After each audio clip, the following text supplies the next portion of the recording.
Heavyweight boxing fans, what's the deal?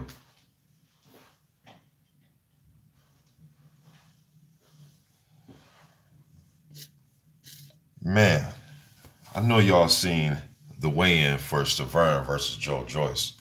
If you haven't, Stiverne, he comes in at 273 pounds, man. 273 pounds.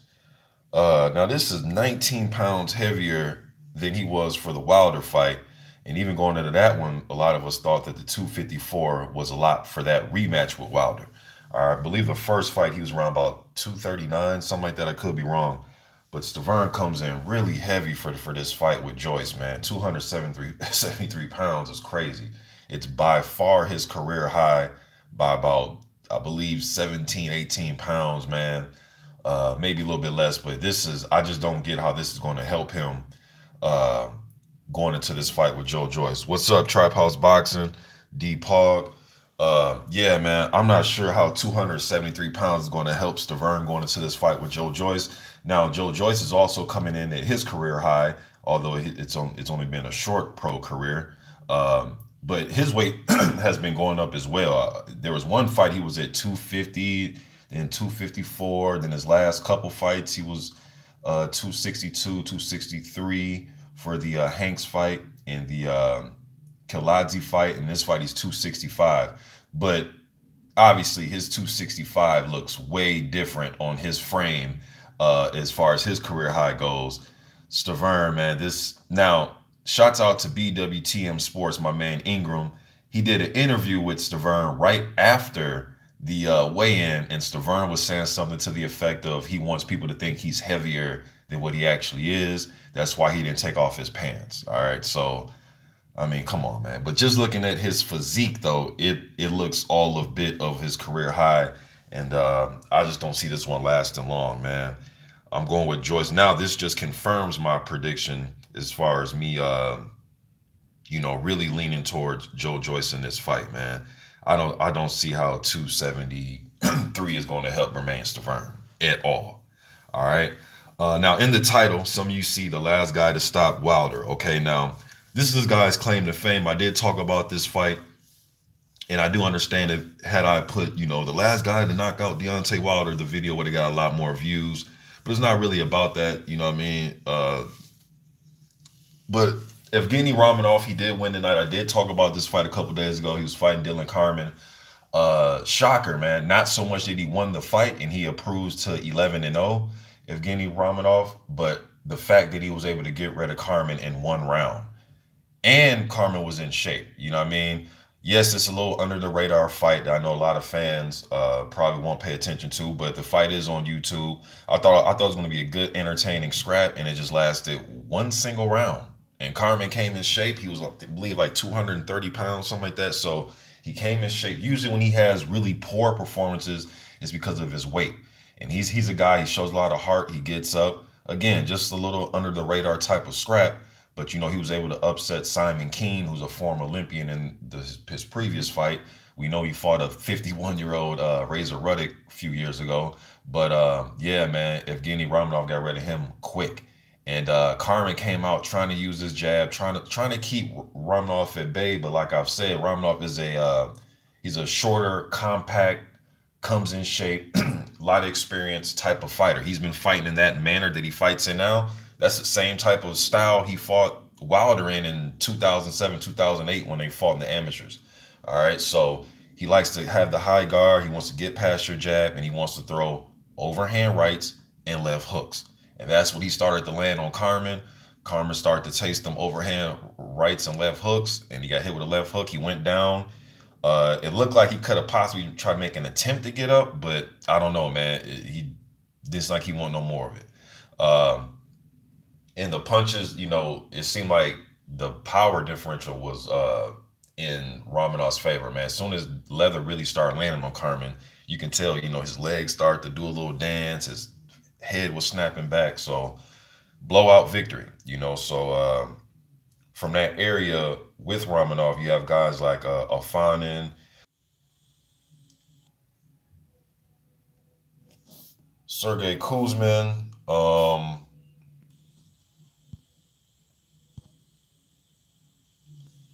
So yeah, we're back. We went off for a second, man. So yeah, Sergey Kuzma's another guy that's out of that area. You know what I mean? That I would like. I'd like to see them guys mix it up, man. But yeah, he did get a victory tonight. I thought the fight would last a little bit longer. I'm not surprised that he won the fight, but just how quick he won the fight. All right. Um, get to you guys' comments in a second, man. Just want to get all this out real quick. Then let me talk about the couple fights real quick. Under the radar fights. All right.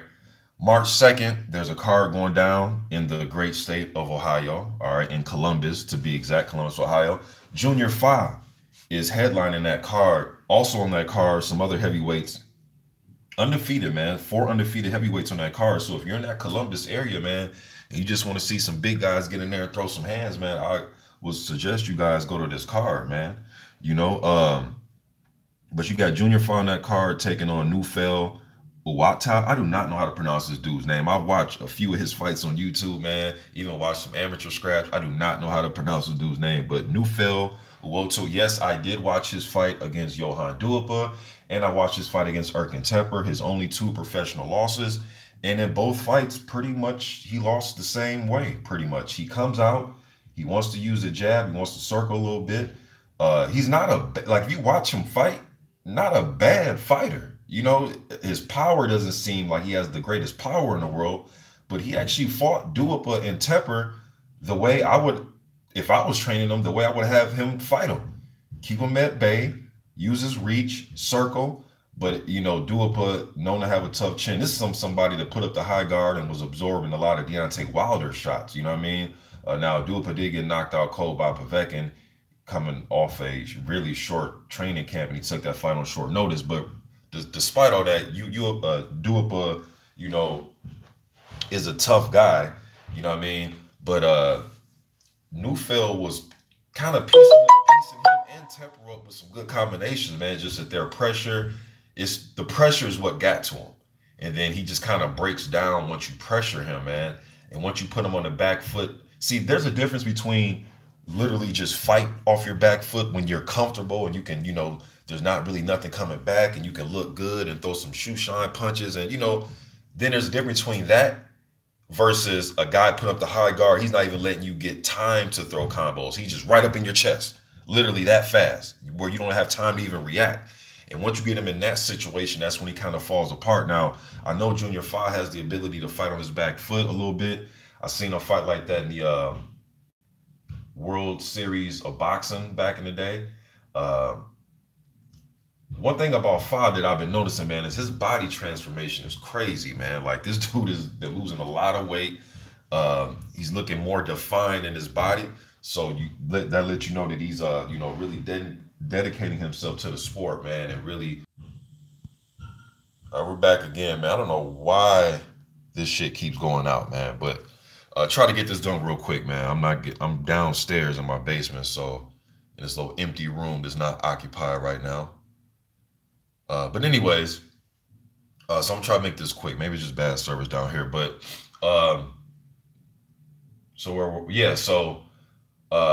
I expect 5 to win that fight. But one thing about Newfield, a plus that I've seen about him is, again, like I said, he needs his range to get his punches off. He likes to throw straight punches, and he throws this little weird kind of looping. It's just a weird, like, if you guys go watch him fight, you'll see his right hand, the way he throws it is what I'm talking about. So 5 just want to be careful of that and put pressure on this guy, man. There's no need to try to sit and try to box with him. Just put some pressure on him and see if he falls apart, and use some of that body work that I've seen 5 use in his early. All right, we're back again, man. This is some bullshit. This keeps disconnecting. All right, man. So, yeah, man, just use some of that body work and try to overwhelm him, all right? Stephen Shaw, who's 10-0, is also on the card, taking on Donovan Dennis, the lefty. Donovan Dennis hasn't been in the ring since his crushing, and he got blown out in this fight, man, against Jarrell Miller. And that was like, how long ago was that? 3 years, I want to say? I want to say it was 3 years ago. So, and I know Donovan Dennis, he's been in a Deontay Wilder camp. He's been in some training camps and stuff, man, but that's a long time away from the ring. Stephen Shaw, even though he's 10-0, he's a big guy. He isn't a come forward pressure guy. He's actually a guy with some good, decent boxing skills, man. Donovan Dennis wants to box and move around as well. So I think this may be more of a boxing match than or them going in there trying to outbox each other using an outboxer style. And I think this may go to decision. But I'm favoring Shaw in this fight.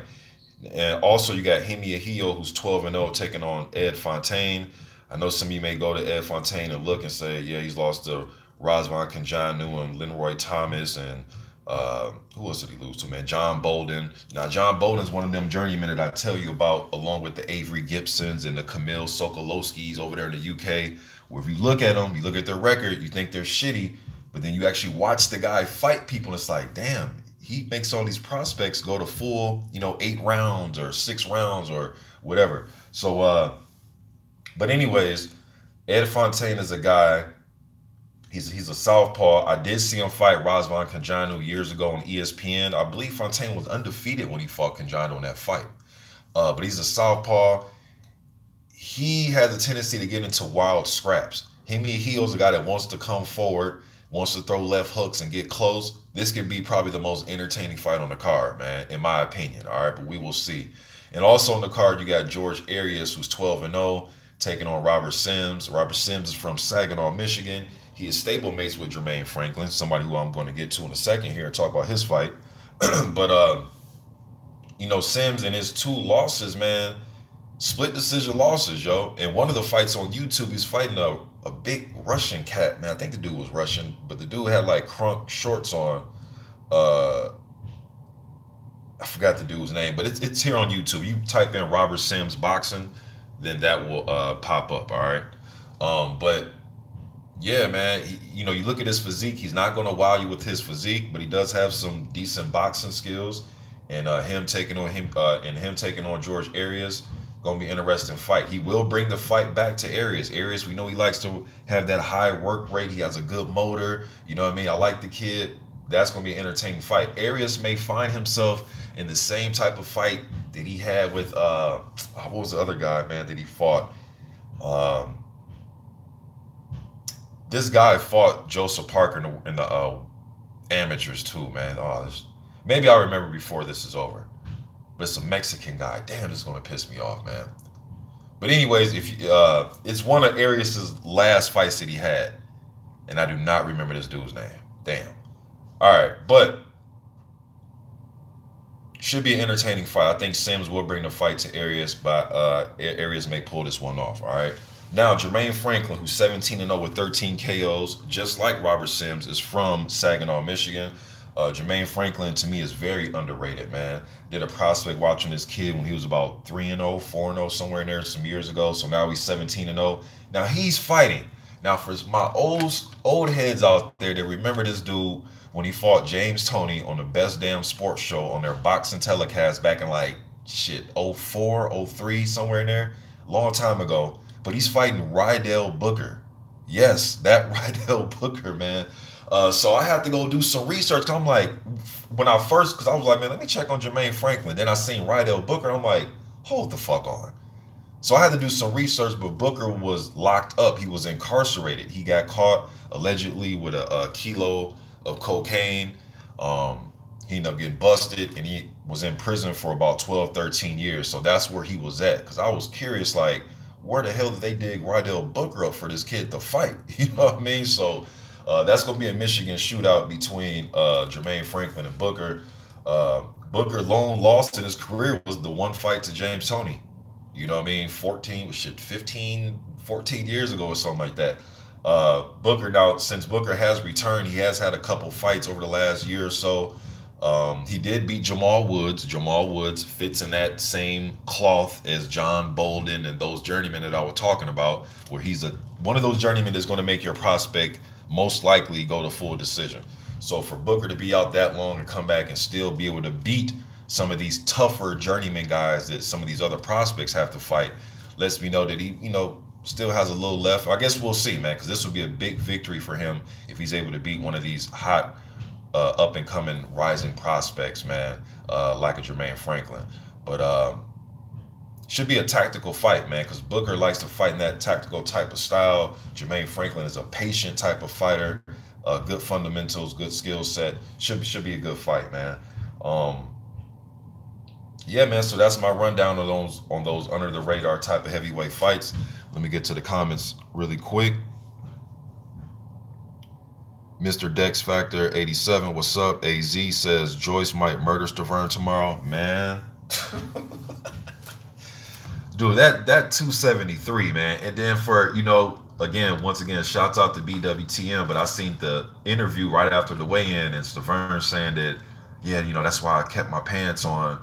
Kind of, he didn't say it, but, kind of insinuating that maybe he may have some shit in his pockets to make him weigh more. But I mean, come on, man. You know what I mean? We'll see. We will see. I would be highly surprised if he's able to beat Joe Joyce. But man, all it takes is for one of these dudes to sit down on an overhand right, and it could be night night. You know what I mean? Somebody may be left. What did I say before? Supine or prone, meaning either on the canvas looking face up or face down in the canvas. You know what I mean? On top of the canvas. So I expect somebody to be left supine or prone uh, for the Stiverne and Joyce fight, man. Now Joyce coming to this in his career high as well, but his physique looks way different. Let me see here. D. Park says, keep up the good work going deep in the heavyweight division. I appreciate that, and I certainly will. Renee Salcido says, I was leaning towards Stiverne so he can redeem himself, but after the weigh-in, I don't know. Yeah, man. Now, Stiverne may say, hey, man, that time away from the ring, that 15, however long it's been, 14, 15 months since that Wilder fight, I've been preserving my body, so on and so forth. Yeah, but 273, though, man, just... And then just the way his physique looked at the weigh-in, like it was a lot of. Now Stiverne's never been the six-pack guy, right? He's never been the, action figure looking guy. You know what I mean? He's never really looked like that. But this just doesn't look good. The boxing historian 206, what's up, man? October 4th, he says Stiverne still thinks he got hit behind the head by Wilder, and he was stuttering a lot more than he used to. I worry about his health, man. Yeah, even during the fight, he was saying. I remember when he got up, he's like, I got hit behind the head, and the ref was like, no, you didn't. The ref was like, nah, Bermain, you didn't get hit behind the head, man. Actually, got hit on the jaw. You know what I mean? AZ says Stiverne is finished since first Wilder fight. D. Park says Stiverne talked a big game before the fight with Wilder and got KO'd badly. D. Parks also says Carmen didn't want that work after he got hit. Yeah, man, it's like after he tasted the first overhand right or left hook, it was like he just didn't want it, man. And it's crazy because Carmen, win, lose, or draw, fights with heart. Like that dude gets up or he tries to get up, and even if he's struggling to get up, he's one of them dudes that'll just, bounce into the ropes trying to get up or make an effort. But this one, he just was kind of on his hands. He was literally on his hands and knees with his face down. Didn't even move. So I was like, man, it's kind of awkward. And he was in shape, yo. Like he was like 230. He was in shape for this one. So, but AZ says Karma was in very bad shape today. His belly was so fat. See, but AZ, that's the thing, though. A lot of these dudes, man, they're not your six-pack guy. It's not like he was one of them dudes that walks around with six packs. You know what I mean? Now, that doesn't necessarily mean that he couldn't be in better shape, but for him, this was pretty good shape. His weight was on point with some of his better weights. James Coleman, what's up, man? He says, yo, Mr. Boxing, what they do? Oh, man. Or he says, what's up, big bro? Just chilling, man. Just doing some boxing talk. October 4th says, I actually think Wilder could have blasted Stiverne out early in the first fight. Had he stepped on the gas, Wilder gave him too much respect and wanted to show us his back foot game. Yes, and that was the reason. That was the reason I picked Stiverne in that first fight. I've said this numerous times because I thought that Wilder didn't have a back foot game, and I thought Stiverne would overwhelm him and get inside of that reach and bust him up, and I was wrong. Hey, let me say this too, man. That Jarrell Miller Klitschko sparring footage I put up. I'm now props to everybody that's coming viewing that, but that video has got 30,000 views since the Miller Joshua presser. The video, I've had it up for like 2.5 years, and it only had about 30. Now it's at like 60. The last time I checked, it was at 63,000 views, and the last time I even paid attention to it, it was like at 20 something, 25, 30,000, and it's pretty much double, and it's pretty much did that in the last few days. You know what I mean? So shout out to everybody for checking that out. But what I'm seeing in the comment section is people saying this ain't Miller, this is fake news, and I'm sitting there like, man, for some of you guys that claim that you've been really watching the division and you want to have all these debates with me, that lets me know you guys really wasn't watching the division like that. Because if you was, you would know that Miller has gained weight throughout his career. He was 248 in 2011, y'all. Like, for those of you that don't know, he fought at 248 pounds, literally a couple months apart from when Klitschko fought David Haye. That was the Klitschko camp preparing for David Haye. Miller was at 248. And if you need further video, there's a video on YouTube.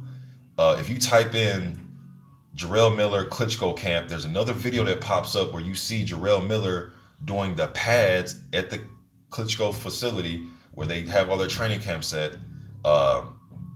He's doing mitt work with Ali Bashir. And you can clearly see, because that one's like in HD, that video. The footage I have on my page, and there were some other people leaving messages saying, oh, this looked like it was filmed by a potato. Why did you film it like this? Bruh, listen to me. Besides me adding the music and besides me just adding the music and the caption at the bottom saying it's a sparring session, that's the exact footage Jarrell gave me. So I didn't doctor it up. That's not me holding the cam. That's the exact footage Jarrell gave to me. All right. And I know some of you won't even get this far in this video to even hear this, but yeah, man, that's Jarrell Miller. That is him. Yeah, he looks a lot lighter. Yeah, that was him at 248 pounds. Believe it or not, you know what I mean? So it is what it is, man. And I told you guys, if you still don't believe that, just link him the video on his social media. He'll tell you. You know what I mean? Jose Delgado, what's up, man?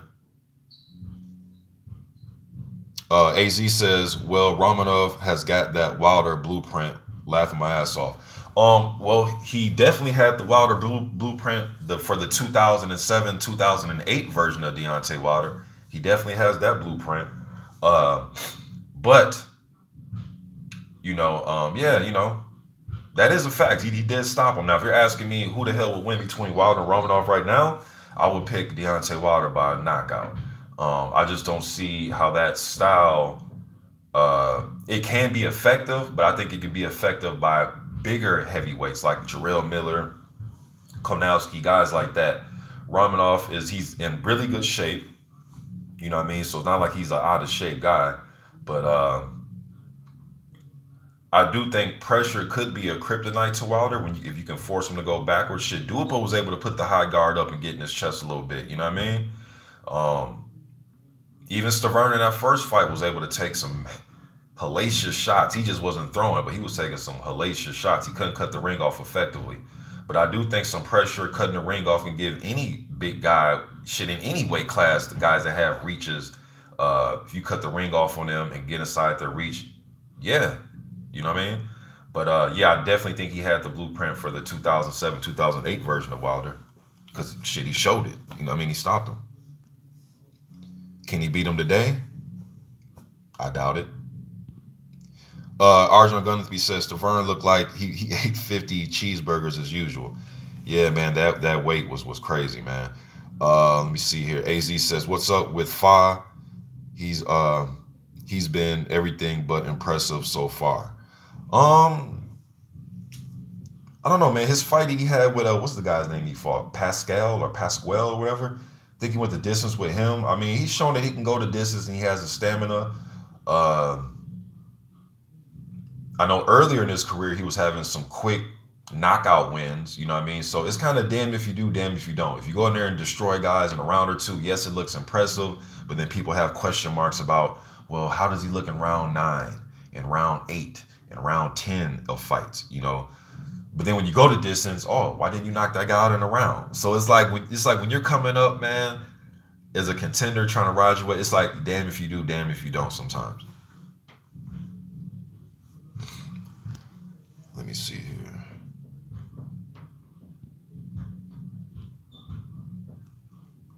A lot of you are saying Quincy Pinola says I take Joyce between 4 and 7.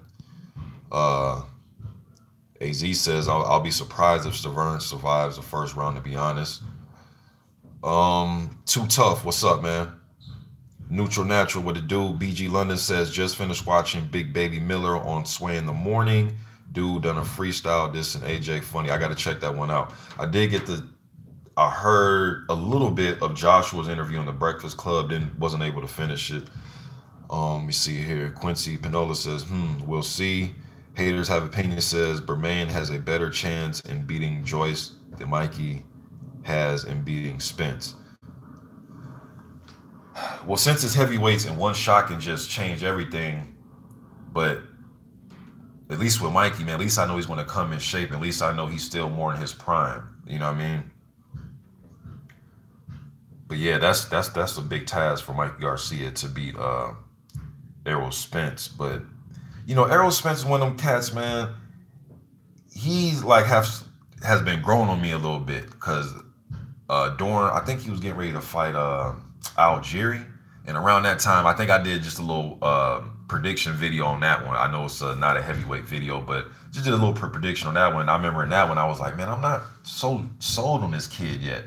And a lot of the subscribers coming to me and saying, I don't know what I'm talking about, you know, this, that, and the third. But we'll see, man. I just want to see more and more of Errol Spence. And the welterweights, the guy I'm really looking at, the guy I really like, you know, there's a lot of good welterweights out there, but Terrence Crawford, man, that kid right there. I remember doing a video on TC, man, shit, about 6 years ago. And I was saying, eventually this kid will be at welterweight and he'll be a dominant welterweight. And I said this about 5-6 years ago. So we'll see how his run at welterweight pans out. You know, but Terrence Crawford's a guy in that division that I'm really looking at, man. Along with the others, you know what I mean? Is Corey Lee up in here? Somebody sent the message to Corey Lee. Let me see if Corey Lee's up in here. I don't see him, but somebody sent a message to him. Corey, if you ain't here, man, shout out to Corey Lee Box and go subscribe.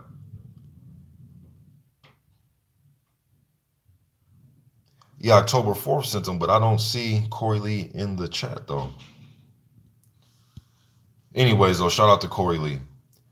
Johnny Payne, what's good, man? He says Stephen Shaw versus Donovan Dennis. Who you got in this fight coming up? I talked about it when the stream began, Johnny. But to answer your question just right now, though, I'm going with Stephen Shaw, man, and I think it will be a tactical boxing match, and I think it's going to go to decision. Based on the way Shaw fights, man. He got some pretty quick hands for a big guy like that. I don't think he's this one punch. He's not going to be this KO artist type of dude. I do think if he gets you hurt, he does throw effective combinations. So him just, you know, being able to throw combos. I do think if he gets Donovan Dennis hurt, he will stop him because he knows I like his punch selection, you know what I mean? And he seems like a patient guy. But for the most part, man, I think they're going to try to outbox and outquick each other. And I think Shaw will get the best of it. I think he's a harder puncher than Donovan Dennis. Now, Dennis does have that southpaw style. We'll see if it, you know, maybe Donovan Dennis goes on there and lands that left hand that he landed against Razwan Kanjano. You know what I mean? If he can land that left hand, shit, anything can happen. But I'm going with Shaw by decision. God of War says, what's good, Mr. Boxing in the chat. AZ says, laugh out loud, Joshua's really face of boxing if so many people watch that video now. I'm not sure which video you're talking about. Are you talking about the Breakfast Club? You're talking about the Breakfast Club video. I'm not sure if you're talking to me or somebody else, but shit, man, you go to the Breakfast Club, bro. You go to their videos. I mean, the fucking Soulja Boy video got like 9 million hits or 10 million hits. You know what I mean? The Breakfast Club is popular here in the States, bro. So I'm pretty sure fucking, you know, Bobby Brown got interviewed tomorrow or some shit. It'll have 1 million hits. It's popular. You know what I mean? But just because you got I really don't know what you're talking about. But if you are talking about that, I don't think you having just, popular in interviews make you the face of anything. You know what I mean? But is Joshua one of the more popular heavyweights? Of course. You know what I mean? Of course. But you got to remember though, the Breakfast Club is popular in itself. The best fight, the best boxing. What's good, bro? He says the heavyweight GOAT, salute family. Hey man, I seen you debating today. I forgot the dude's name. I watched a little. I gotta go back and finish the rest, but you was debating some cat. His picture was I think it's Prince Nassim Hamed. I don't know who that cat you were debating, man, but I was listening to a little bit. I'm gonna finish it up tonight though, man. Shouts out to the best fight, the best. Go sub to his channel, man. AZ says Romanov is only 6 years younger than Povetkin and even shorter. Let's see where he and Rivas can go. That'd be a good fight, Rivas versus a Romanov. That'd be a really good fight, man. Rivas, he beat Kurbet Pulev in the Olympics. And a lot of fans, it's kind of weird sometimes, man. It's like Olympic, or not even Olympics, but just, the amateur pedigree means a lot sometimes. And then other times people think it doesn't mean anything. It's like, you know what I mean? But he did beat Pulev for whatever that worth. He did beat him in the Olympics. And he just stopped Brian Jennings. Jennings is not the easiest guy to stop, man. He is not easy to stop. Ask Vladimir Klitschko. He is not the easiest guy to stop.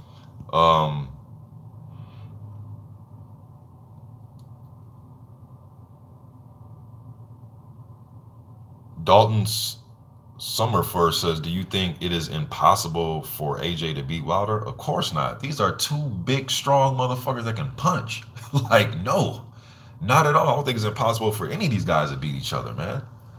Hell no. When you got dudes this big and this skilled, now when I say skill at what they do, you might not think what they do is skillful or this guy doesn't have skill, but these dudes master what they can do. You know what I mean? When you got dudes in there like that, man, especially at this level, anything can happen, man. So I don't think anything is impossible. Shit, I didn't think it was possible for Fury to get up in that 12th, and I was at that fight. If you didn't know that, bro, but I was at that fight, and when he hit that fucking canvas, we were all looking like, this motherfucker, there's no way he's getting up. You know what I mean? And he got up, so there's nothing that's impossible.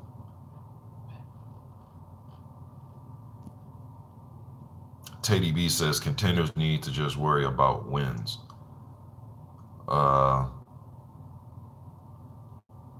World Child Vision says who you got in the Chunky versus Eubank fight. That's gonna be a good scrap, man. To get, I may lean towards, I don't know. I'm not gonna lie to you, bro. I have no idea who's gonna win that fight. I think it's Chunky definitely has the experience. You know what I mean? Maybe I'll lean towards him. I think he's still got a little bit left. I'm gonna lean towards Chunky in that fight. Teddy B says Fury versus Pulev. Who you think it goes? I'm gonna go with Tyson Fury in that one. I think he just is too much for Pulev.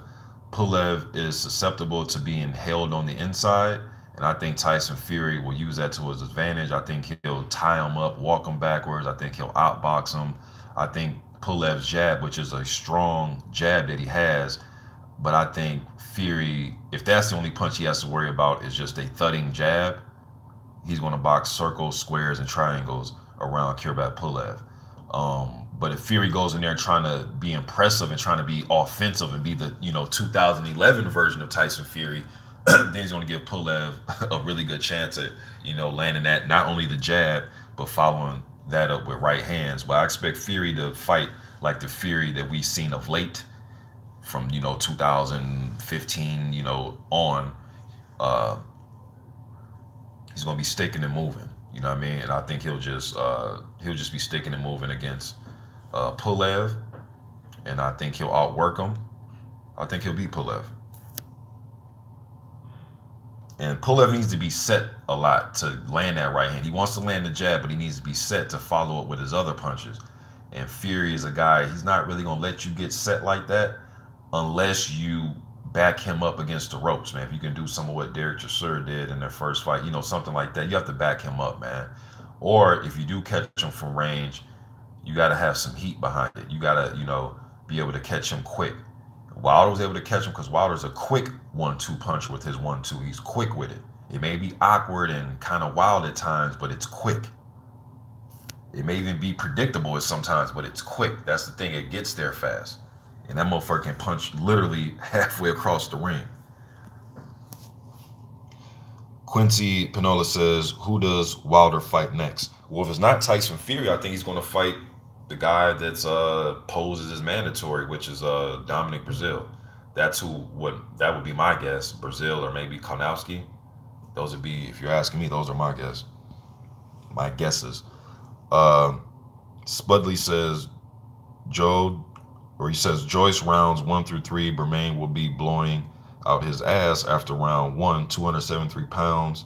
He was out of shape in the second Wilder fight at 252. Let's be real, he's come for a payday. This is his last fight. Well, I'm not sure what he came for. He was going to get paid regardless, whether he was 220 pounds or 273. But what I will say is, yes, he is very out of shape. I think he was closer to 254 for the Wilder rematch, though. But, that's, we're splitting hairs here. But, yeah, I think he was closer to 254. But 273, and not only is it just 273, it's just the way it looks on him, man. It just didn't look good at all. Too Tough says Pulev facing Dinu next. I heard about that, man. Somebody left me a message today, and I don't know how true this is. I didn't get a chance to really look it up. They were saying that fight isn't going to happen, Too Tough. So, yes, I was going to do a video on it saying that I was going to talk about the fight, and then somebody told me it's not going to happen. I didn't do my due diligence and look it up further today. So after I look it up and see what's really going on, bro, I'll talk about it. October 4th says, Mr. Boxing Today, Joshua did well on that Breakfast Club interview. It sounds like he won some fans with that one. He seemed like a genuine, sincere dude to me. I got to listen to the whole thing. I listened to it up until the point, I listened to the whole thing. Maybe like the first 12 minutes of it I listened to. D. Pog says, Terrence Crawford is the truth. Yes, he is, and nothing but the truth. Too Tough says, what's the news with Fedosov? Man, Andre Fedosov, the guy that gave Jennings all he could handle before that fight got stopped. Yo, hold on real quick, because now I thought of Fedosov. Now I remember the guy's name that I was thinking about earlier in this video, you guys. Mario Heredia. That's who George Arias had man, go watch that fight. George Arias versus Mario Heredia. Heredia fought Joseph Parker in the amateurs as well.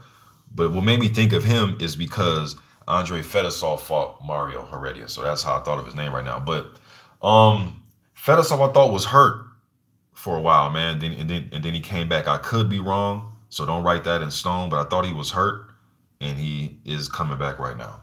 All right. Let me see here. Teddy B says, do you think Fa beats Parker? If he can come out, well, look, he's already beaten them twice in the amateurs. They split. They're 2-2. And I know this is the pros. That was the amateurs, all right? However, if he can be aggressive, stick and move, I think he has a better chance than most fans think. Just put it that way. I would still favor Parker, but I think he has a better, it wouldn't shock me. It wouldn't shock me at all. If he fights the right fight, if he can, know when to use his physicality, know when to stick and move, especially if it's in New Zealand, because, they're both fan favorites there. I think, well, it seems as if Parker's the more popular guy there. You know what I mean? But I would favor Parker, but it wouldn't surprise me if Fa were to pull that off.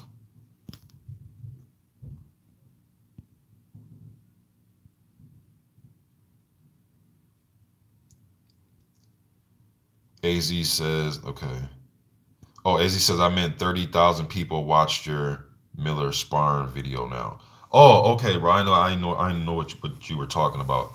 Yeah, man. So yeah, that video, yeah, I looked at my analytics and I'm just like, damn, people are, why this video been up for 2.5 years? Like, why? Then I'm thinking like, oh yeah, because a lot of the Miller video, even the Miller video that I posted off the, that I got from the, oh man, I forgot the name of the show. But it's the show with Jerry Cooney is on it. He helps host the show. But anyway, it's the audio I played from when Miller and Deontay Wilder were on the radio together. Even that one has got a lot of views now. You know what I mean? Even that one has got a lot of views now. So what that tells me is a lot of fans are coming on YouTube trying to get to know Jarrell Miller better. And that also lets me know that people really didn't know who he was. That's why it's kind of hard to debate some people sometimes because they really don't even know who these guys are, man. They really don't. And that's fine. You know what I mean? That's totally fine. But don't come trying to debate not just me, but other fans who've really been watching this shit, man, who really never stopped watching the division. Some of us since the 80s, the 90s, some guys since the early 2000s. Some of these guys I can tell literally just started watching the division in 2015, 2016. Again, nothing wrong with that, but just say it. You know what I mean? Because if you didn't know or you don't know that Jarrell Miller was much smaller back in 2011, that lets me know you wasn't paying attention to him. You know what I mean? And that's fine. He was only a 2-0 prospect at the time. But just don't come to. I was be seeing some debates sometimes where people just really act like they just been watching this, and I'm sitting there like you have no clue what you're talking about, man. Like you don't even know half these fucking fighters. You don't know half the journeymen that they fight. You don't know when they were coming up as prospects. You don't know about their amateur careers. Just listening and reading comments sometimes, listening to just certain videos, let me know that these guys were not watching these guys, man, at all. But hey, it is what it is, man. You know. It's never too late to learn, you know what I mean? But just say that sometimes, man. Don't come off as the guy, you know, that you want to talk about resumes when besides just going on BoxRec, you don't know shit about the resume. You're just saying names, you know what I mean? You got to put the work in and watch these things, man. That's why I think my channel stands out because I actually put the work in and I watch journeyman's fight. I know it's not the greatest thing to do, and some people say, oh, I ain't got time for that shit. Hey, that's cool. That's why you come here. You know what I mean? Get it from me, man. Get it. You can get it from me. Let me see here. Join the movement says all pro sports are rigged and scripted. Well, you know what, man? My father is big on conspiracies. You know what I mean? So, man, not just boxing, but like some basketball events, some football events.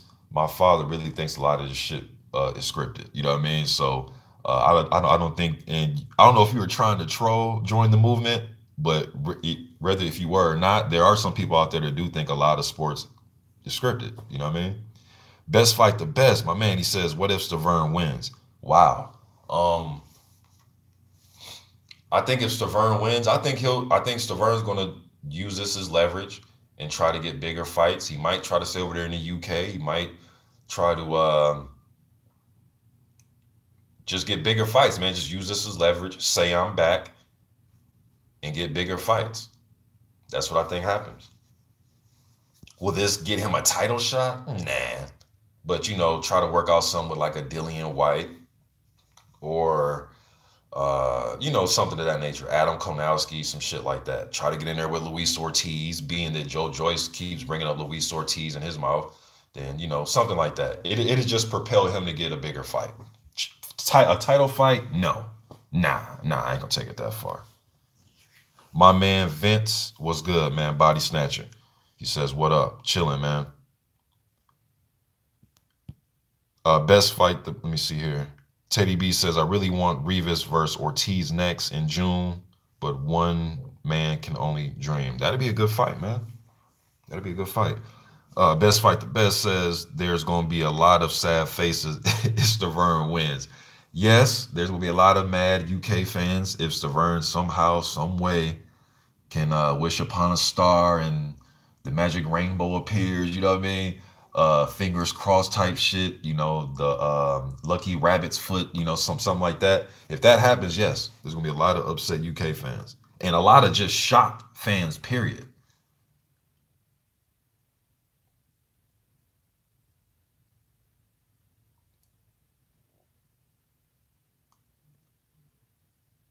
Andre Gaudin says, what's up, Mr. Boxing? What to do, bro? Tone Bangers, what's up, man? He says, salute. Salute to you too, man. Andre says, I don't think Joe Joyce is ready to fight a guy like Stiverne. Well, we will see. That's one. And two, it's like, you gotta remember though, Andre, he's fighting a guy like Stiverne, but this is the Stiverne. Now, this isn't the Stiverne that fought like Ray Austin back in the day or, you know, the first Areola fights. This is a stuff. Stiverne has been out of the ring for 15 months. He's getting up there in age. He has one of those type of fighting styles that me, in my opinion, is just me. I'm just one man, one person. You know what I mean? That I think his style is the type of fighting style which is put up the high guard, absorb shots to give shots, or give and take, catch and pitch type of style that I think has. Uh, I think guys that fight in that manner, careers come to a end sooner. You know what I mean? So he's fighting, and he's been out the ring for 15 months, like I said, and he's his career high, like by far his career high. Not like 6 or 7 pounds or five. No, this shit's like, I think, correct me if I'm wrong, I think his previous career high is 258, and that was years ago. Years ago. Because even the 254 for the Wilder rematch, we were like, holy shit, 254? So he's 273, bro. And this ain't like some muscle added on. This just looks like extra, just more fat. You know what I mean? Chub, to be honest. But hey, man, it's not a bodybuilding contest, right? One of my favorite fighters of all times, James Toney, although James Toney's a much greater fighter than Bermane Stiverne, way more technically skilled offensive and defensively. But James Toney never really looked the part, you know what I mean, when he was fighting in heavyweight. But James Toney, on a whole nother level, you know what I mean? But I just said that to say that it's not a bodybuilding contest.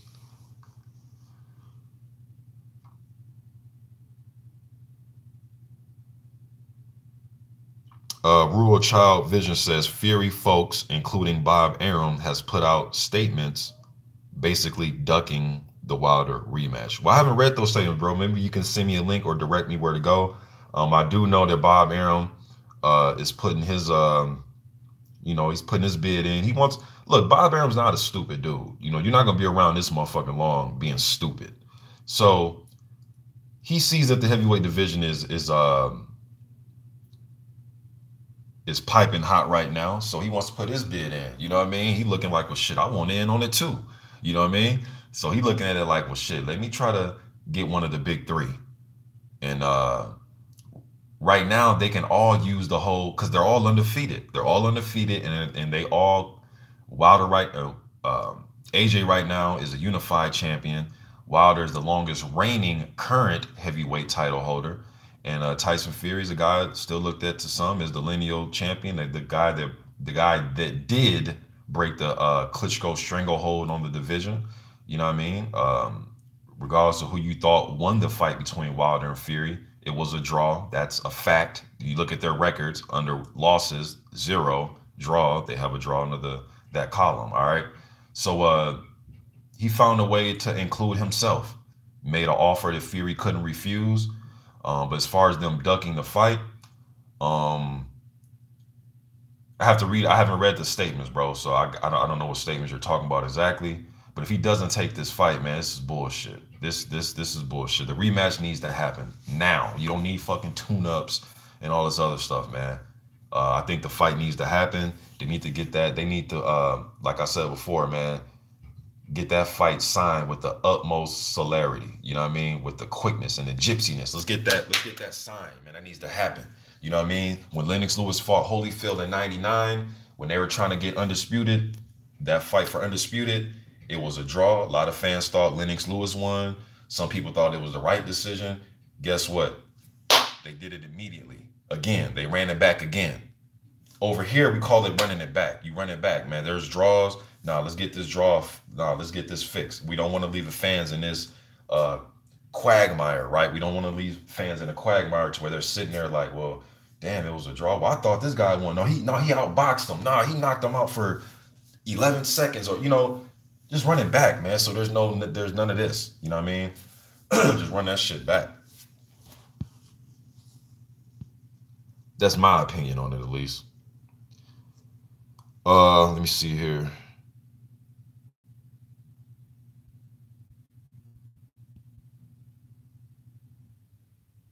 God of War says Stiverne is completely out of shape and 41 years old. It would be a miracle if he wins tomorrow, in my opinion. I agree.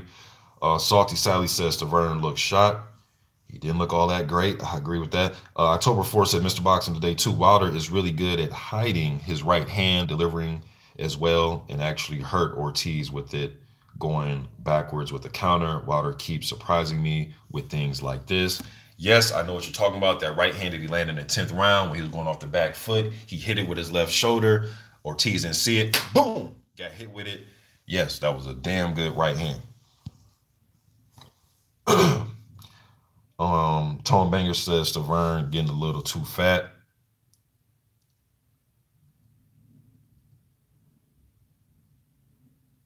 Salty Sally says George fights on the 2nd of March against Robert Sims, I think. Yes, Sally, when you go back to the archive of this video, I talked about the fight already. So yeah, March 2nd, the great city of Columbus, Ohio. Junior Fa is headlining against Nufel Oota.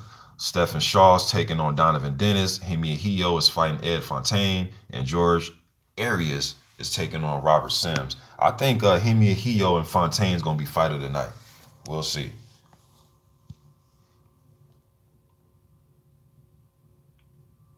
Too Tough says, appreciate you, my brother, because you surely put me up on many heavyweight prospects. Keep it up, my dude. I appreciate that, man. And it's crazy, man, because a lot of these dudes that are getting these title shots and are in these elimination fights and all these dudes, a lot of us were talking about years ago. So to me, I'm just sitting back laughing at this shit now because it's like, man, a lot of these dudes are winning titles now. Like I remember doing the Prospect Watch vid on Joshua and Brazil and Wilder.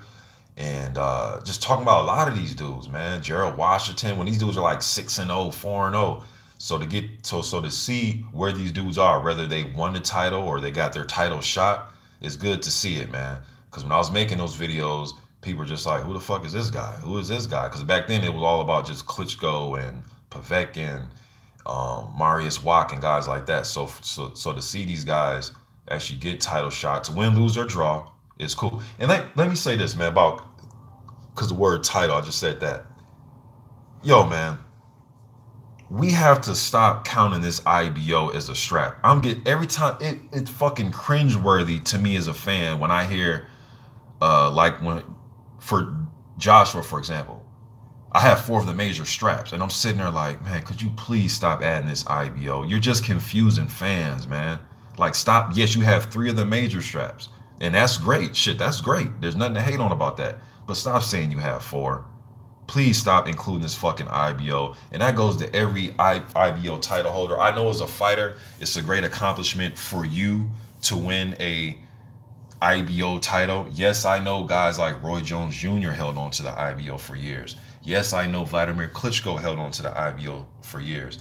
But technically and factually, you don't need the IBO to be undisputed. It's not a part of the titles you need to be undisputed. Please stop fucking saying this IBO title is a major strap. Stop it, man. Stop. Slap you in the wrist. Come on, man. Stop that shit, man. You're confusing fans, man.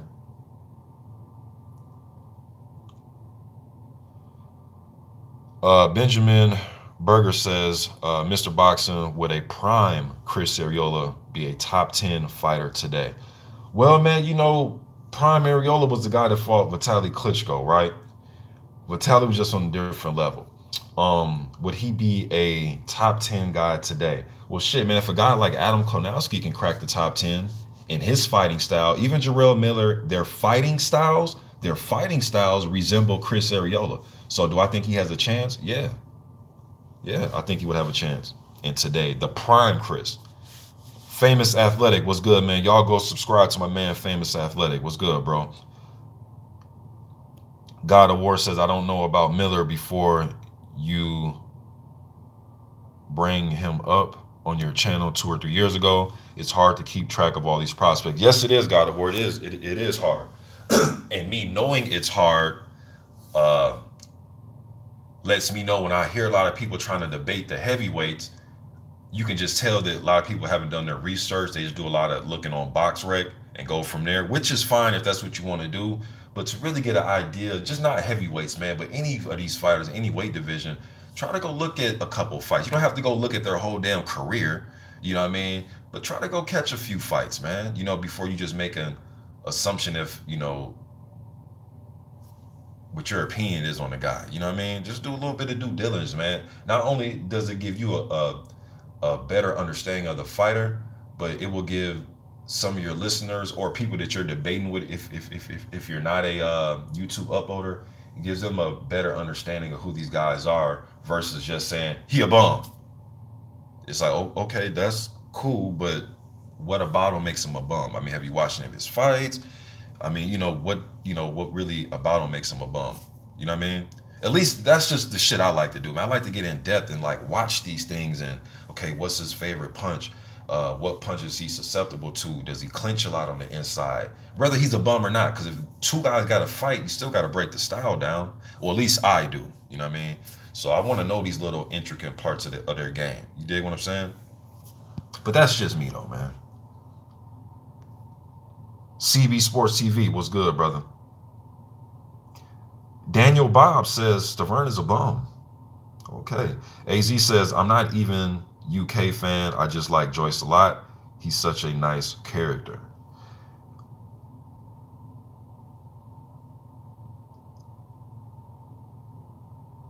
Mr. Sheldon says, what you mean the last guy to stop Wilder? Oh, see, that's why. Now, if I would have just put Romanov stops Carmen, people are like, who the fuck is Romanov? They probably when they clicked on the video. But Romanov is the last guy to stop Deontay Wilder, not in a professional fight, because we know he hasn't been knocked out in a professional fight. We know he's been knocked down, but he hasn't been knocked out in a professional fight. He stopped Deontay Wilder in an amateur fight. It was either 2007, 2008, I forget which ones, before the Olympics. That fight is on YouTube. The ref stopped. He TK'd him. He knocked Wilder down too. He was hurting him. He was busting Wilder up in that fight. Now, if you're trying to ask, if your reply to that is, well, what happened today? I think Wilder knocked his ass out today. You know what I mean? But yeah, that's what I mean by it. Romanov won tonight against Dylan Carmen, and he has improved to 11-0. He's a Russian prospect. Let me see here. Agent 007 said, hey, Mr. Boxer Day, I am too late. Yeah, there's a lot of stuff I cover, man. So you just, check the archive of this when it's all over with. CB Sports says the IBO is a Salvation Army belt. Hey, it's something like that, man. You dig what I'm saying? Like, man, whenever I hear that, man, I just cringe. I'm just like, please stop saying that title, man. Please just, oh, man, damn. But again, though, man, a lot of these fighters, man, now from their perspective, it's accomplishments to them, right? It's like when, when Manuel Char had the regular WBA title strap. I mean, this dude really act like he's a for real heavyweight champion. I mean, like he the champ. I'm sitting there like, I know for you personally, it's a great achievement, but you're not the heavyweight champ, man. Come on, bro. You're not the heavyweight champ. Okay, I see October 4th just talked about it too, where he says, yeah, man, the IBO, the WBA regular, I hate when people saying they are the world champion. Hold on. Yeah, come on, bro. Come on, stop, man. Stop.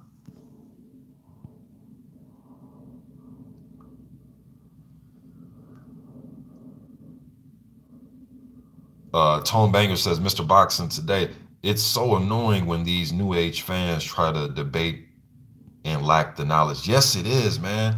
And what really kills me is like the resume, who he beat. And I'm sitting there like, well, if you break down who he beat, a lot of these dudes are beating the same fucking guys. You know what I mean? And another thing is like when it's so funny sometimes, man, because especially when you have fans who are clearly on different sides of the fence, it's like beating Duhaupas is Duhaupas a bum when this guy beats him. But when this guy beats him, it's an impressive highlight KO reel knockout. You know what I mean? And I'm talking about Povetkin and Wilder. Or like when Povetkin beat Takum, and I remember saying that, hey man, that's one of the more classic heavyweight fights of this generation that I've seen. I think that's a classic fight, Povetkin versus Takum. To me, that was a good fight for me. I like that style clash. You dig what I'm saying? So when Povetkin knocked him out, it really didn't mean much. But then when Joshua beat him, he beat Takum. It's like, well, come on, y'all. Like, now I understand some guys may catch guys at the tail end of their career. But when these guys are really fighting the same guys within a year or two span, come on, man. What you mean who he beat? He whoever he put a name, you could fill in a blank, he is beating guys that everybody else fucking beat. You know what I mean? Then like Dillian White's win over, Dillian White beat Helenius, which to me is a good win. I think it's a good win. But then, but yet go back to Duopa, he's a bum. But guess who's the first guy to give Helenius a loss? Duopa. So it's like, it just lets me know sometimes that these dudes really, that a lot of people that want to debate really just start watching the division. And like I said, that's fine. But it's easy to tell within a few sentences of you leaving a comment or saying stuff that I know that you really just start watching the division when you pull out the who he beat. When I hear who he beat, I just say, you know what, you won, man. I don't even want to debate this because it's just going to take too long for me to explain this shit. It's going to take way too long for me to go over the last 10 years of the fucking division with you in the comment section. So when I hear who he beat, that means you've been watching the division for 2 years. I'm just being honest. Who he beat.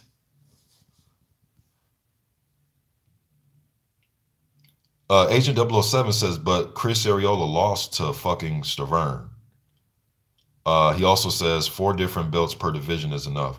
Yes, Arreola did lose to Stiverne. That was a much more motivated Stiverne, a Stiverne that was coming in lighter. That was just Stiverne, just a much lighter Stiverne. Chris Arreola is, he's one of them dudes. He'll get, has had his title shot opportunities and came short in all his title shot opportunities. But what I was talking about when I was talking about Arreola earlier, I was comparing his style in a prime Chris. Chris wasn't in his prime when he fought Stiverne. I thought he was more in his prime in the Vitaly Klitschko fight, the undefeated version of him with the bald head. That Chris Arreola fighting on HBO. That Chris Arreola, you know what I mean? Now he just has a lot more wear and tear on him. But that version of Chris, I think would have a good, I think he can hang with guys like Dillian Whites and Jarrell Millers and Adam Konowskis. I think those would be great style clashes. That version of Chris, not this version of Chris, or the Chris that even fought Stiverne. Although Chris did fight a good fight in that second Stiverne fight. You go watch that one, man. He was actually doing well. And then he actually even had Stiverne on the ropes. You know what I mean? But Stiverne got him out of there.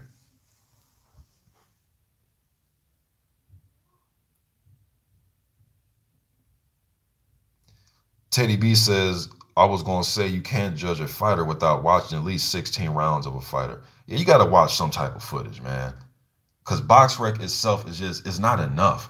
Because again, and you guys always hear me say this, man, whenever I see prospects that have to get in there with Kamil Sokolowski and John Bolden and Avery Gibson and all these other guys, I be sitting there and I be saying to myself like, man, well, I hope this fighter just don't go look on BoxRec and say, oh, he's 10-22. Oh, he's easy work. He's a bum. Yeah. Prime example. Shouts out to my man Cassius Chaney and shouts out to my man Gregory Corbin. 2 guys who I've done prospect watch videos on. 2 guys who I've spoke to personally on the phone, on interview, and just privately.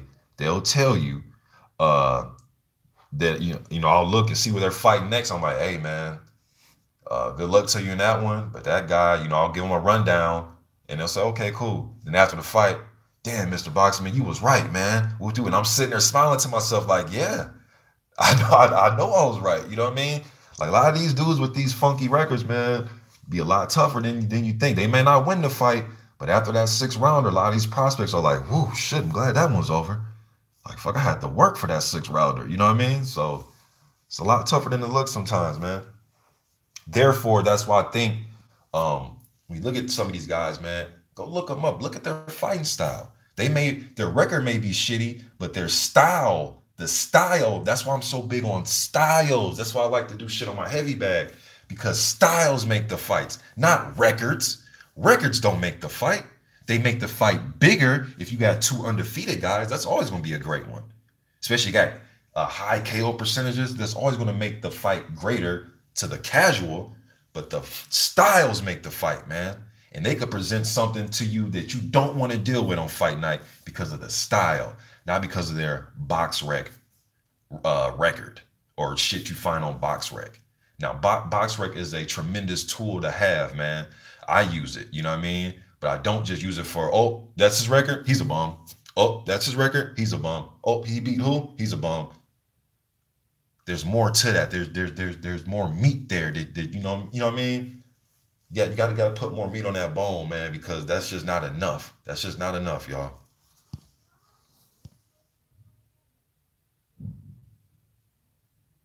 Mr. Shelton says, "Oh, okay, I saw that on YouTube. Thanks. Forgot his name. Wilder would kill him now. Yeah, I think Wilder would beat Romanov now. There's another guy that actually beat Wilder in the amateurs. This is gonna piss me off. It's a Polish fighter that I've done numerous videos on. It's gonna piss me off, man.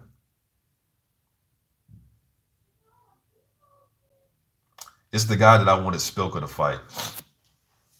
And if you go on YouTube and type in Spilka headbutt or something, what is this? Christoph Zimnock. Christoph Zimnock, that's his name. He also beat Wilder in the amateurs, and I think Wilder would decapitate him right now. You know what I mean? So the amateur thing is, yeah, it is what it is. Don't necessarily mean you'll beat the guy in the pros.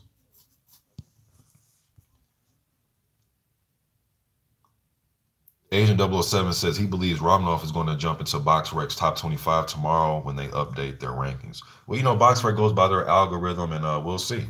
Possibly.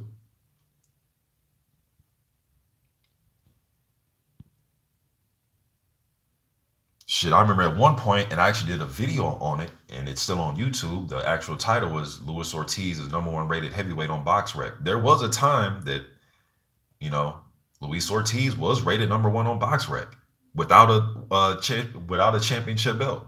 Yeah, if you don't believe me, go to my video, man. It was a while. I think it was like 2 years ago, somewhere around there. I forgot exactly when, but I think it was about 2 years ago. Yep, Luis Ortiz was actually the #1 rated guy on BoxRec. So BoxRec has their own algorithm and the way they come up with things, and they go by points and all, and who you fought, and who they fought, and who they fought that they fought, and all that. You know what I mean? Mala2243 says Takam Povetkin was a great fight. I loved it. Yeah, that was a damn good fight, man. Underrated. Just like Konowski and Charles Martin was another good one. You know what I mean? Dominic Brazil versus Israel Gona was another good one. The first and second Dillian White fight were good fights. There's a lot of good under the radar, although the White and Chisora is more mainstream over there. You know what I mean? But there's a lot of little under the radar fights that happened. There were some pretty good fucking scraps. Speaking of Chris Arreola, his fight with Curtis Harper was a barn burner. You know what I mean? A lot of good fights like that has happened, man.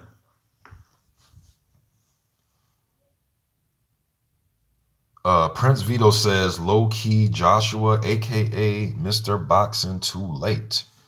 Okay. Let me see here. Agent 007 says Charles Martin really isn't that bad. He did much better against Konowski in Washington. Hold on. Charles Martin really isn't that bad. He did much better against Konowski than Washington. Okay, I thought you said and Washington. Because I said they never fought. But yeah, you're right. He did a lot better. Agent 007 says, and also beat Glaskov. Yeah, he did beat Glaskov. I thought Glaskov lost a few fights, man. It should have been losses, though, man. Like that fight against, was it Derek Rossi? And there was another fight. Is it Malik Scott? I don't know. Was it Malik Scott?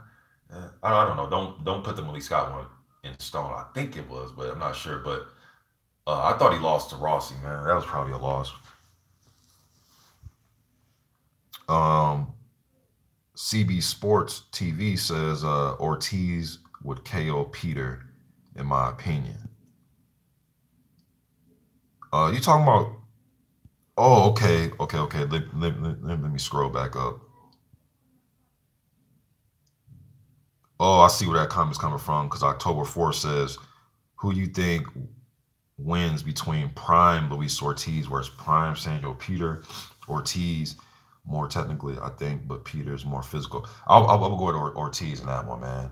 And yes, I was watching Sam Peter back in his now for some of you that's probably on here or just listening that start watching boxing 3 years ago, and you're going to say, who? The Samuel Peter that lost to Pulev?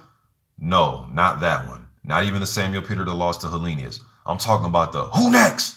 Who next? I'm talking about that Samuel Peter that was on HBO knocking out Jeremy Williams, you know what I mean? Unconscious. I'm talking about that Samuel Peter, the undefeated dude. The who next? Who next? The dude that was that made Vladimir Klitschko. Now, if you want to say that he was throwing Klitschko down or hitting him behind his head, the dude that made it tough for Klitschko, the dude that was able to, and I can't believe I'm saying this. Oh my God. The dude that outboxed, yes, he did, man. It's hard for me to say, but he did outbox James Toney in the rematch. He did. Yes, he did. And he knocked him down with a jab. Yes, he did. Yeah. But in the first fight, I thought James Toney won that one. But I'm talking about that Samuel Peters. So we can't say necessarily that he won't be able to deal with a person that can box and say, see, because look what happened in the Klitschko fight. Klitschko just taller. He's a boxer like James can box, but the size and the styles are different. You dig what I'm saying? Whereas James Toney wants you to get close a little bit, and you can have. And when James did lose fights, sometimes it wasn't because he was getting his ass whooped. He was just getting out hustled sometimes. Because James would try to pinpoint good, clean, accurate counter punches sometimes when other guys would just outwork him. They'll just work. And James would be catching you between, he'll catch you between your wide hooks, but it'd be not enough sometimes, you know what I mean?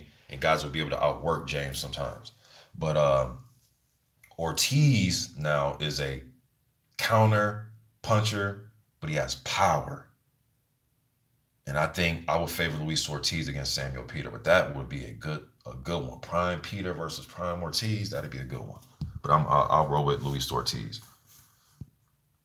And I seen Samuel Peter in another exciting fight that could have been a loss for him against Jamil McCline. You guys remember that? That's another good fight that, that was a good one too. McCline was putting Peter down, man. He was knocking him down all over the ring. Y'all ain't watched that one? Go watch Jamil McCline versus Samuel Peter. The who next Samuel Peter. He was getting the best of him on that one.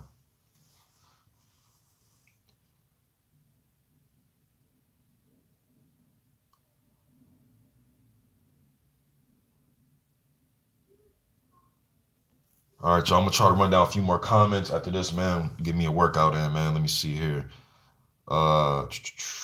Neutral Natural says Lucas Brown getting KO'd. Watch. Neutral Natural also says who wins? Joe Messi, man. I heard that name in a minute. He finished undefeated though. I know he had some problems medically, so he had to stop fighting. But Joe Messi versus Bruce Seldon. I'm gonna go with the Atlantic City Express, man. Prime Bruce Seldon. I'm going with the Atlantic City Express. He had a good jab. He had good boxing skills. But man, in his losses look so fucking just weird, man. I love Mike Tyson. You guys know I'm a Tyson guy, man. But Bruce Seldon didn't want that work. That shit looks so comical. The Mike Tyson Bruce Seldon looks very comical, man. And when Bruce Seldon fought Riddick Bowe, that one looks comical. A lot of Bruce Seldon's losses just look comical, man. But his wins were solid wins. You know what I mean? Good jab, very good jab. Bruce Seldon had a really good jab.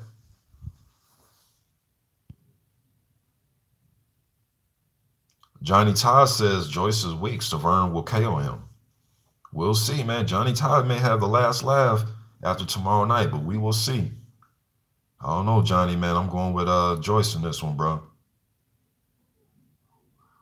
God of War says, how do you guys keep track of fighters, or how did you guys keep track of fighters in the 80s? Boxing magazines, bro. I used to get The Ring, Boxing Digest, all them joints, man. All them joints from the gas station. And it was so funny because a lot of those guys, there was never really pictures, you know what I mean? And back then, I was only able to catch fights on U.S. television, cable, or fights that were on just regular TV. You know what I mean? So a lot of these guys, I hear about them, but you'll see like a little picture in the magazine. Sometimes you won't really see pictures of the guys. So that's how I was able to keep track of guys, was boxing magazines and watching as much boxing on ABC, CBS, Showtime, HBO. I just watch a lot of boxing, man. Just watching TV. and watch and read magazines in the 80s and 90s for me.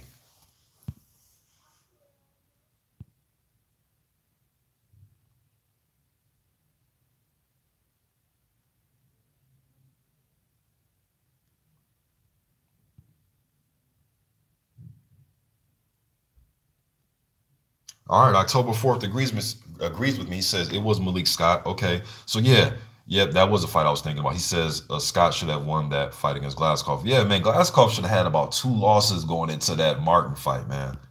Or they were debatable. They were debatable.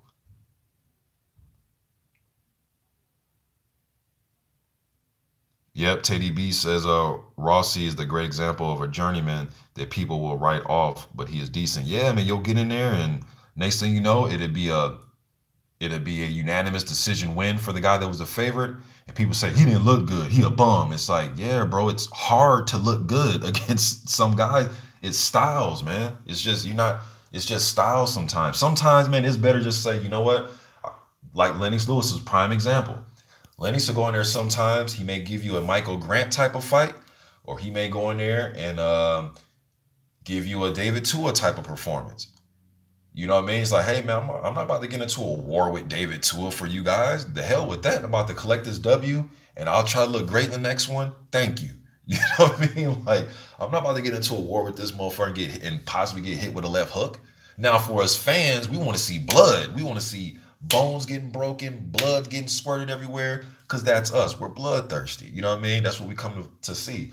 But fighters sometimes, man, they want to fight. It's not like he ran away from the fight. He took the fight, but he chose to fight in a smart manner and just pick up a wins decision, knowing that David Tool cannot get inside of his reach. You know what I mean? And when he get on the inside, hold and wrap his damn left arm up so he can't get any punches off with that left arm. You know what I mean? So sometimes, man, you just got to go in there and no, I'm not trying to compare Rossi to David Tool. I'm just saying sometimes when you get in the ring, it's not always going to be this highlight. You know what I mean? We're back. We're back. So yeah, you know what I mean? Neutral Natural says your favorite obscure journeyman heavyweight. Right now, I don't know if I have a favorite, bro, but there's a lot of them that stand out to me though. But and pretty much the guys that I've just been naming for the last years on here. You know what I mean? The Avery Gibsons. I mean, you guys heard me say these names. I'm damn near making, I'm damn near making some of these journeyman names like household names. If you're a good follower of my channel, man. But I wouldn't necessarily say I have a favorite, bro. I wouldn't go that far and say I have a favorite, but I damn sure know some tough ones. And when I see them guys on the marquee fighting some of these up and coming guys, I'll be sitting there like I'm scratching my chin, like, all right, man. I hope you ain't taking this dude lightly. Salty Sally says his is Camille Sokolowski. You know what I mean?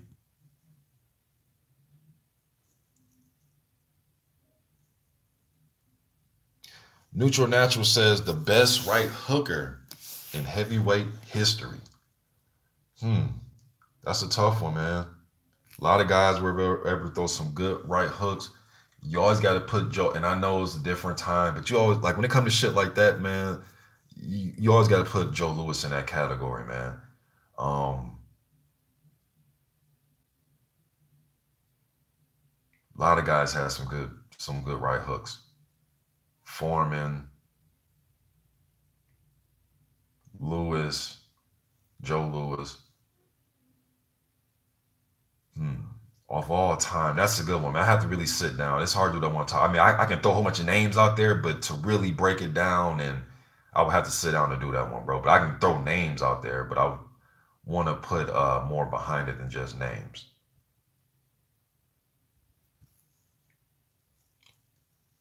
Appreciate that super chat.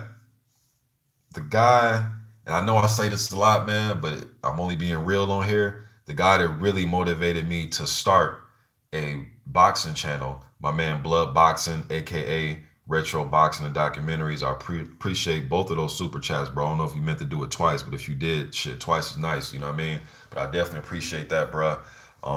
Been keeping up on your content as always.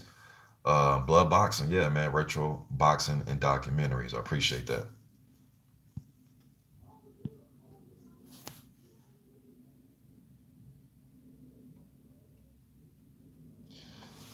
Asian 007. Look, bro, definitely don't have a favorite ref. My favorite refs. No, no, no, no. I'm lying to you. The guy who I like, and he damn and I'm saying this jokingly, man, but he damn near let dudes get killed, damn near. But and I'm saying that jokingly because boxing is a serious sport, and I want to see everybody walk away with their faculties in order and in place. You dig what I'm saying? But Steve Smoker, he didn't talk about letting the motherfucker out on their shield, man. He gonna let you go out on your shield, your sword, everything. You dig what I'm saying? I like Steve Smoker. What I don't like is any ref that's just real jumpy, like Nady. Nady was one of the motherfuckers I didn't like, man. Uh, what's the dude that did? What's the dude's? I forgot the dude's name, man. Just any ref that don't allow like inside fighting. Whoever that dude was for Joshua Parker, him, he's the worst. I don't even know his name, but that dude. Any dude that doesn't allow guys to work on the inside, or as soon as their damn shoulders touch, break, break, break. Come on, guys. Come. Like, look, dude, we didn't come to see you fight, man. We came to see them. We did not come to see you break them up as soon as they get shoulder to shoulder. Let them work on the inside.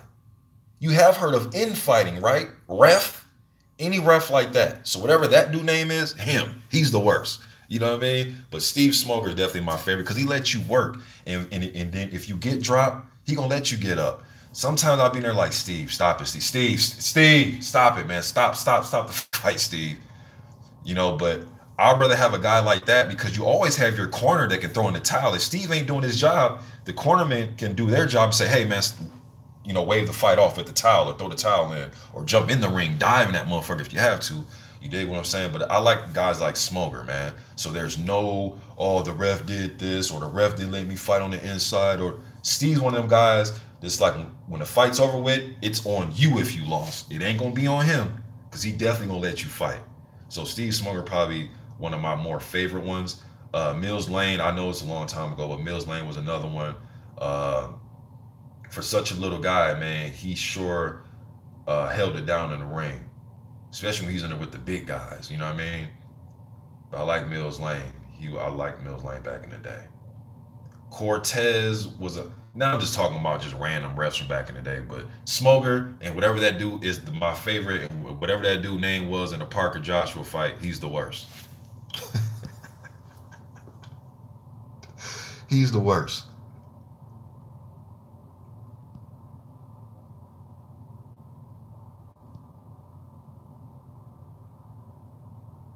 Neutral Natural says that was funny, but why Tom Schwartz not stepping up in opposition? Man, Schwartz. Now, Tom Schwartz, man. I remember his fight he had with Sanad Gashi. Who did Gashi just fight, y'all? Because I was, you guys know I was away for 2 months, and I was keeping up. I maybe missed some stuff, may have slipped through the cracks here and there. Was it Takum? Somebody correct me if I'm wrong. Did Takum just fight Gashi? But anyways, Tom Schwartz, yes, I agree with you, brother. He needs to step up. Okay, I was right. It was Takum. Okay. Yeah, Schwartz does need to step up. I know last time I checked, he was highly rated in the WBO. So the WBO needs to get some type of title eliminators going on, and let's get Tom Schwartz in there with somebody that's in that top 5. But the WBO's rankings is so crazy though, man. If I say fight somebody in the top 10, he could possibly fight Kayotaro Fujimoto. You dig what I'm saying? So that's why sometimes we say fight somebody in the top 10 of that sanctioning body. It's like, yeah, but again, this when I say just looking at names sometimes isn't enough. You got to go do the research. And anybody that really is watching this, you know that Kayotaro Fujimoto is not top 10 heavyweight in anything, maybe in his country. But the last I checked, he was like number 7, y'all. So yeah. But I definitely want to see Tom Schwartz step up. He did show me he has some dog in him because him and Gashi had a dirty ass fight, man. And I thought Gashi was gonna kind of punk him out a little bit, be so, you know how sometimes a guy can be so dirty in the ring. The other guy would kind of just look to the ref for help all the time, and next thing you know, he gets the fight just beat out of him because he's trying to, hey ref, he's head, and he might be right, like, hey, I'm getting elbowed, I'm getting headbutted, but like I always say, once you complain that first time, you gotta take it upon yourself the second, third, fourth, fifth, sixth, seventh, eighth, ninth, 10th time. You dig what I'm saying? You can't just keep looking at the ref getting punched in the face. Hey ref, getting punched in the face. You know what I mean? Kind of reminds me of another one of the greatest fights in history is when Tyson fought Holyfield. And I remember when Mike kept looking, it was the first Holyfield, the first fight, and Mike kept looking at the ref um, for help. You dig what I'm saying? I'm like, Mike, man, you come on, bro. Like, you complaining too much. Yes, I know it ain't fair and all, yeah, but come on, bro. And I guess I guess Mike went into the second fight like, okay, motherfucker, let you headbutt me again and watch what happened. And we seen what Mike did. But all bullshit aside, though, man, Schwartz showed some dog in that fight, so I definitely would like to see him step up and fight somebody noteworthy, to be honest with you, bro. Like a Ajay Caballo, I think that'd be a good one. They're both from Germany. Um, Something like that. You dig what I'm saying? Maybe, you know, even if he fights somebody just like a fucking Marius Wack or something, just something, somebody, something, man, just somebody of a higher name. It's about that time. God of War says, but in his defense, Schwartz is only 24. He still needs to learn. Yeah, he's a younger prospect. You know, he's a younger prospect. So is Ajay Kabayel out of Germany. Who else they got? Michio Wallace just lost his undefeated record. He got the fight, in my opinion, beat out of him by Christian Hammer, who was getting ready to fight Ortiz. Um, yeah. JMJ 2121 was good, bro. Agent 007, he says that Gashi would have beaten Schwartz in his opinion. Okay. Um, Neutral Natural says, you think Jared Anderson can win heavyweight gold medal in the Olympics? Be honest with you, Neutral Natural, I haven't uh looked at the super.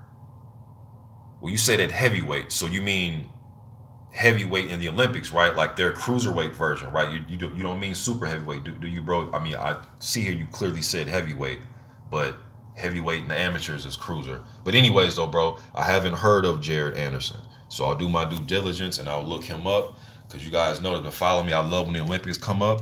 You dig what I'm saying? But I haven't looked at the amateur scene since about the 2016 games was over with. Damn, time is flying, man. Fuck. But I haven't looked at the amateur scene in about 2.5 years, 3 years, bro. Retro or Die 79 Boxing says, what's good? What's up, man?